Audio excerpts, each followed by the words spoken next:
Hey friends, Johnny Nero here. Here is the video that I promised you last week for my fun machine, but I did not really plan very well on how I was going to record it, and kind of went on a rambly kind of spree on it, plus accidentally turned off the phone at some point. So it's very long. It's also very jittery as far as cuts go, between different things, and it's going to come in two parts. This is part one, and part two will come sometime a little bit later. Hopefully today, at least sometime this week. But I promised you I was going to give you two things, and it is. Also, by the way, the secret stream is going out today. We're going to stream a little bit and do some layout stuff. I don't think I actually told you all that with everything that's been happening this month. It's been a very busy month. But yeah, anyway, enjoy part one of the Fun Machine. Hey friends, so here is basically what I was trying to tell you earlier today, or earlier this week, last week I guess now. I am going to show you my fun machine, and also kind of show you basically what it looks like down here, in where I want my studio to eventually be, and I've got to plug this thing in. But yeah, so the Fun Machine and I have a bit of a history together. So there was a club. Oh, by the way, this is a gear story. It's just in video form. There was a club in Houston when I lived down there called Super Happy Funland. And the name was very much exactly the kind of name. It very much described what that club was. It was a hippie bar. I mean, like to be honest, it was. But I love the people who worked it and dealt with it throughout the whole time. I'm plugging this in right now. But they had basically it was a warehouse in a section of Houston that was just like they just turned it into a club, and it was just an artist commune essentially. So there was a ton of artists, there was a ton of graffiti art and other things, and then just like random knickknacks that the people who owned this club collected over their years of music and artistry and all this other stuff. And they were known essentially for booking acts of all types. So acts like me that were like chip tunes, like more standard acts like alternative and metal and hip hop and all this stuff. Noise people like Music John, like I highlighted in one of my old in one of my other blog posts. But they basically, like, you didn't have to have an EPK, you didn't have to have a press kit. It was literally I play music or I do some sort of artistic thing, and I would like a place to do it, and they'd be like, yeah, we've got this spot available on this date, come on in and do it. Fine. And it was awesome. I loved it so much. Like, it's one of the things, like, I've lived up in Pacific Northwest, and I haven't found a place like that here, and apologies for the vertical video, but this is just the best way I can hold it. But like even up here, there's like each club, each art installation, each thing has like a very specific niche, or they're like, well, we're looking for people, we're looking for bands and artists that will bring people in, that'll do stuff that like most people will enjoy. Super Happy Funland wasn't like that. It was like all comers, come along. It was the location of the last show that I played in Houston before I moved up here, where I opened for the Proto Men with me and MC Router and the Proto Men, and it was incredible. But they had what I'm about to show you there, and when I saw it and when I played on it, I was like, I need to have this thing. This thing is incredible. So when they moved to a new location, while I was still down there, they were like, we need to downsize. We need to get rid of some stuff. And I was just talking with one of the club owners about it, and they're like, yeah, like we want to keep this, but like we don't know where to put it in our new place. And I'm like, I'll give you $20 bucks. Give it to me. And they're like, sold. Then they gave it to me. And it's one of the most incredible instruments I've ever had the pleasure of owning. When I moved up here, it's so big, I wasn't able to bring it up with me, which was kind of sad. But at the same time, it was one of those things where I was like, you know what? I love the thing, but I could never use it for as far as like music and stuff goes. So like, whatever, like fine. It was a thing.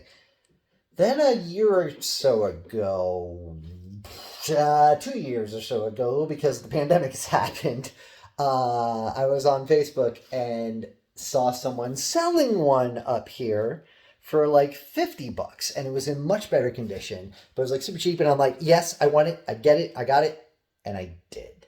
And I'm about, but right here is the Fun Machine. And yeah, it literally, it's the instrument that it is named very, very, very correctly. So let me turn this on real fast. Uh-oh.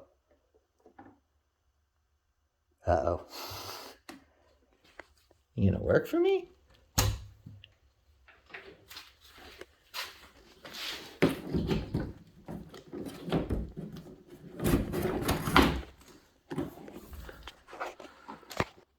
Uh-oh.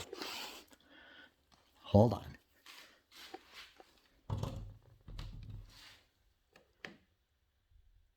no. I don't think this works anymore. Oh no, come on. Oh, this is gonna be an interesting video. All right, let's try this over here. Yeah. Aha, there we go. All right, it's working. All right, that plug is just not working. So yes, this is the Baldwin Fun Machine. And apologies for the weird sound here.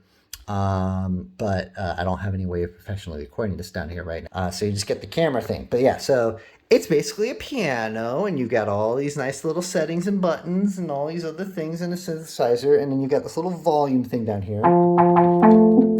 Yeah, let me just make sure that this sounds good. Okay, cool. So yeah, so here, I'm going to see if maybe I can get this to work right so you can see what I am doing. Okay. Here, we'll go landscape now. So, you've got your basic tones here. So you got your C's.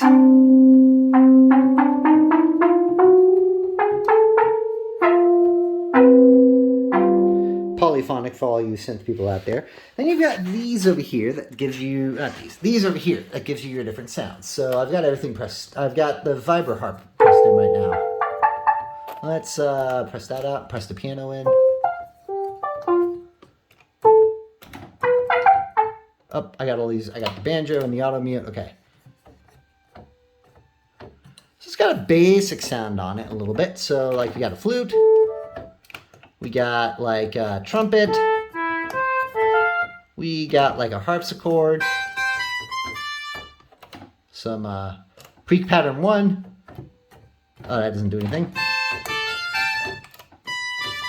So yeah, but you can use this and combine a bunch of things. So let's do a flute, a trumpet, a guitar, and a banjo. Let's take out the banjo. Let's replace the harpsichord. Let's place the guitar at the piano. Take out the trumpet.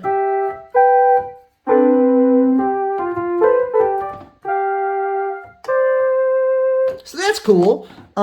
And then we've got a key selector. Oh, look at this. Oh, look, I can put it in a bunch of different keys. Oh, look at that. All right, so we're in key G. Let's do a key of C. Yeah, that's what we want to do. That doesn't change anything over here, but you see these knobs? So we got a little tempo knob here. Let's do that. We got a drum balance. Yeah, what does that mean? Oh, we'll find out that in a second. Oh, we got a vibrato. Let's just turn the vibrato all the way up. Ooh, very vibrato-y. Let's just take it down.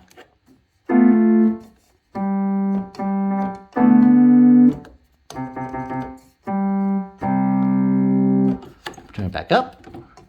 Ooh, very vibrato-y. But what are these over here? And what's this keys over here? Oh, let's see. We got Foxtrot, swing, Dixieland, ragtime, country, hoedown, pop rock, soul rock, and Hawaiian. Oh, how about we do some pop rock, and then let's just see what happens if we play on this one.